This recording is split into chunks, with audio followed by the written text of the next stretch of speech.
So it's been about 15 years ago, but I used to serve on the board of the Innocence Project, which works to free people who are wrongly imprisoned. And it was very inspiring work, being with people who've been in prison and maybe for decades for things they didn't do, and people trying to free them. It was also very challenging because for every request we received from a prisoner to take his or her case, there were hundreds and hundreds and hundreds you could not take. It is extremely expensive to get somebody out of prison, even if they're completely unjustly. It can be $1 million, right? Hundreds of thousands of dollars. And statistics are that 15 to 20% of the people in prison are innocent. And of course, the problem is exacerbated by the fact that we lock so many people up, right? We're 5% of the world's people, 25% of the world's prisoners, right? We lock more people up and we lock them up for longer. It's just crazy. But then there's also this kind of group of people who work actively to keep you from getting someone out. And their sentiment is always like, well, maybe they didn't do that, but they probably did something else, right? And it's hard to understand, really, how this country became so incredibly punitive. You know, I was thinking this week, I was like, maybe it's because when you found a country on genocide and slavery, having a narrative that's like, oh, these people are heathens and savages and infidels kind of serves your purpose, right? Maybe that's kind of a good narrative. And then there's also, sadly, the way Christianity has kind of shown up on this continent, the kind of puritanical and kind of punitive and punishing whole motif there. But we're not the only ones, and you see it in Luke's gospel. And Matthews and Reed don't mind calling out the gospel writer here, because while all the gospel writers have Jesus dying between these two thieves, only Luke has the thieves speaking to him. One says, hey, save us, save yourself. And the other says, dude, we're guilty. That guy's not. We deserve to be punished, right? This is not your anti-death penalty text. And you know, Reed and Matthews point out that in all of antiquity, Christian scriptures, Jewish, Christian, you know, Greco-Roman literature, this is the place where a person who's about to be executed is the most enthused about it, right? And is like, I deserve it. And that idea, right, that a person, you know, there's some people who just deserve punishment, which was very much in the Greco kind of Roman motif. There was a strong belief that the elite should never be crucified, no noble person, but for slaves and the poor, that was okay, right?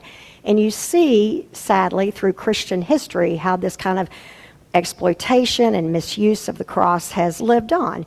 There were like very bizarre rituals around execution in the Middle Ages. So like in Italy in the 15th century, if a person was going to be executed, they would be assigned a comforter who was a member of a religious order, like a nun or a monk, and they would come, you know, kind of like a spiritual advisor, right, the night before the person was going to be executed. There's a manual on this, scholars study it, and it gives advice what the comforter is supposed to do. They're supposed to be very cheerful, and they're supposed to help the person understand that this is the best thing that could ever happen to them, because they know they're going to die and they have a chance to get right with God.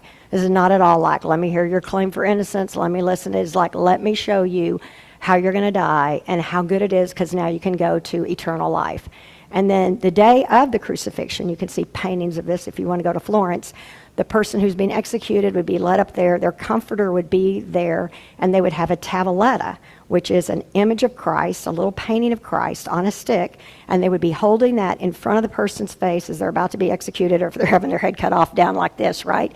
And just as you were, and the point was, and sometimes they had blinders on it, so that the person to be executed would not be focused on the crowds jeering at them or at their family crying out. And again, the empire wanted this to be orderly. They didn't want the person to make a scene, but their hope was they'd be looking at this image of Christ being crucified. That's all they would think.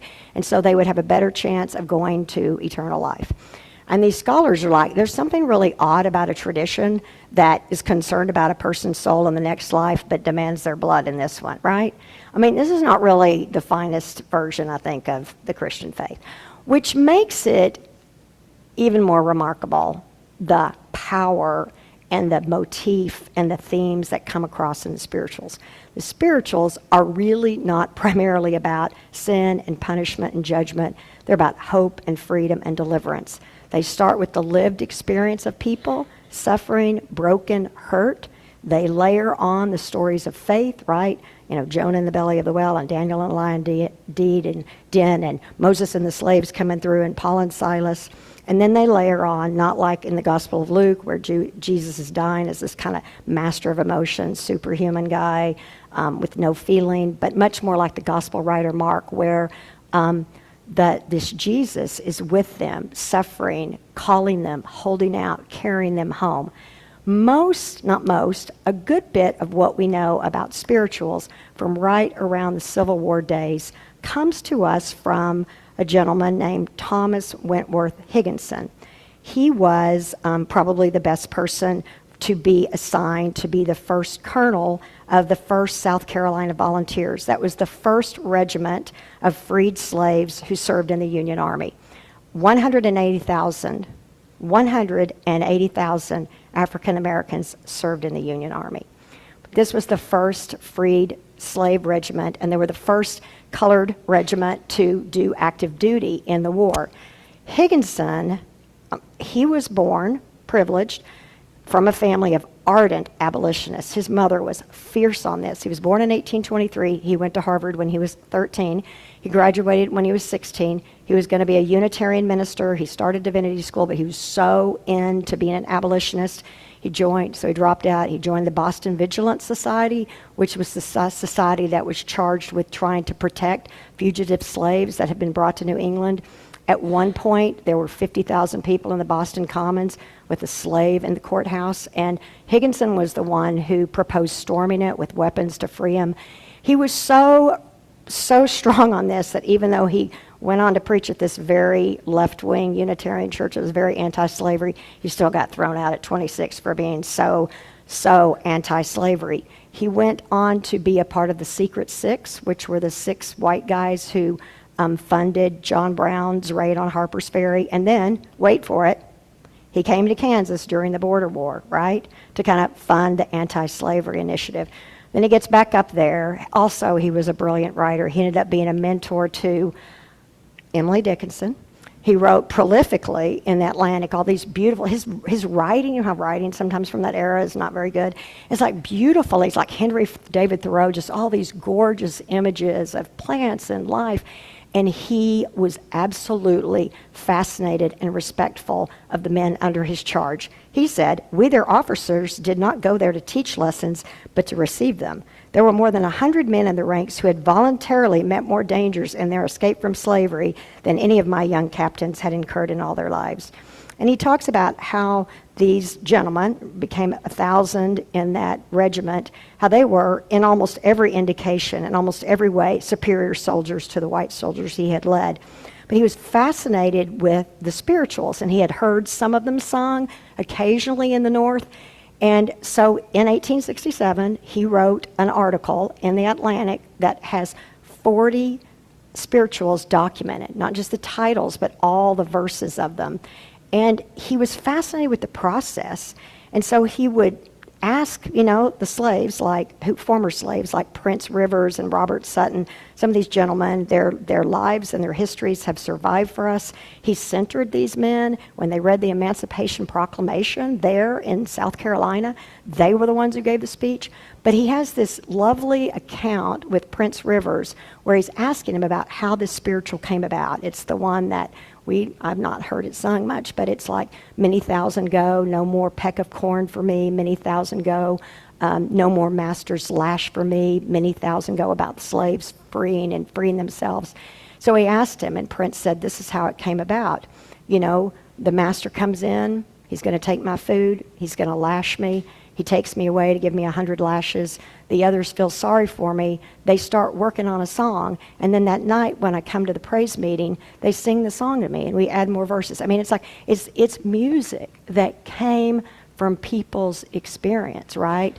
Layered on with the community, layered on with these stories of deliverance and freedom. It was like a different kind of tavoletta, folks, that looked at people who had been told, you were worthless, you were sinners, you were heathen, and instead saw the liberating, beautiful, freeing face of God shining back, and sang that and kept them alive. I mean, he went on to say, there can't be another oppressed race in the history of the universe who were sustained by religious sentiment alone.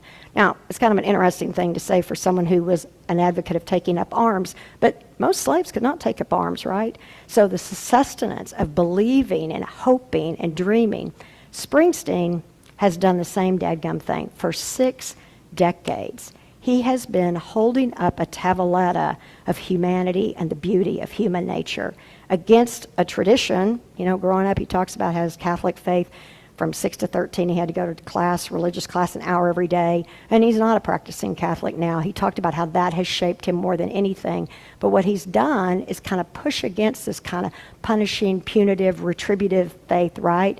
Instead, all of his characters, he's so empathetic and sympathetic, right? Whether it's his hometown or Vietnam, outlaws, gamblers, all of it, right? It's people who are down on their luck, people who've been lost, people who have nowhere to run, nowhere to go. People who've been left behind with love, with the factory, with all of it.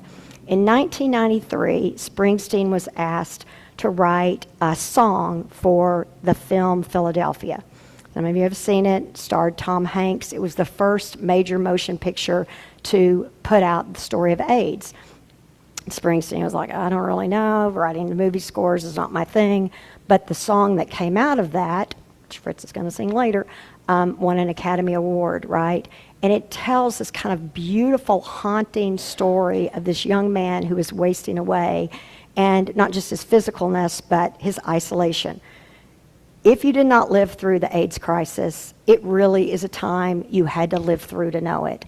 Really, it was a decade of time when the disease could not be stopped, I think of the friends I lost, from Steve, who died in 81, all the way to Charles, who died in 94, to Patrick, so many others. And it was not just, there was no way to stop it, right? It depleted and really just took so many young men, and others too, right? Hemophiliacs and heroin users and all that, used to call the 4-H disease in Haitians.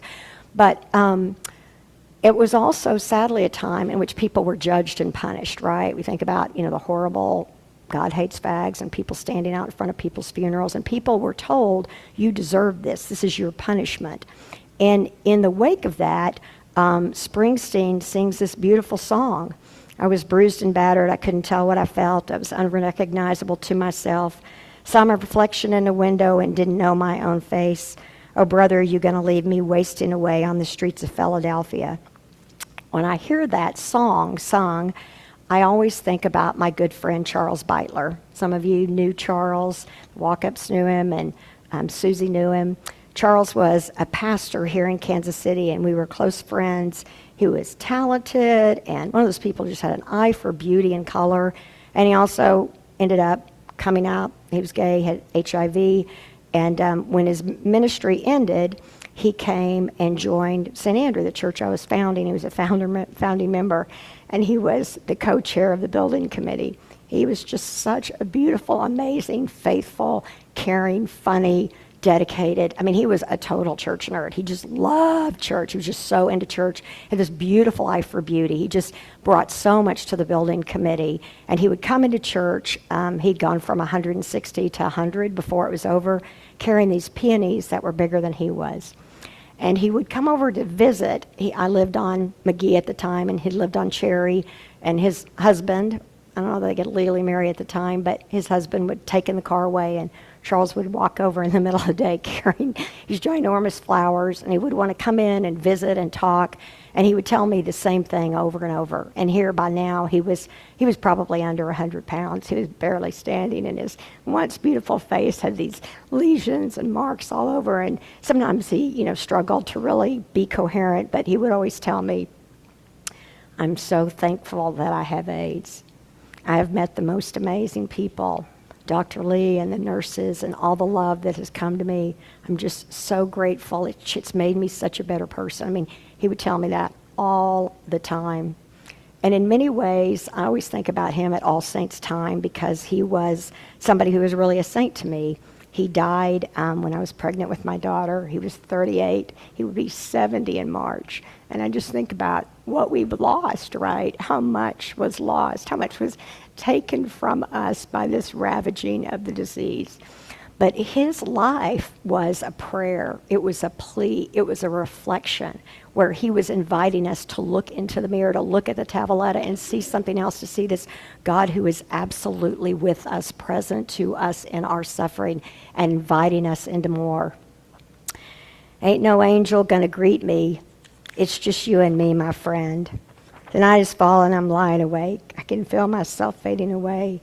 So receive me, brother, with your faithless kiss. Or will we leave each other alone like this on the streets of Philadelphia? This is that season of Thanksgiving, season of saints, that reminds us now more than ever to dig deep into this country's history, to dig deep into our own personal histories, to find those voices of faith and courage and hope that, faced with experiences that are beyond my ability to imagine, found some way to sing a song of hope and prayer, to imagine this Jesus who is coming to carry them home, right?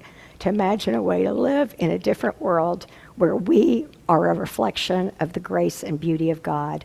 May it be so. Amen.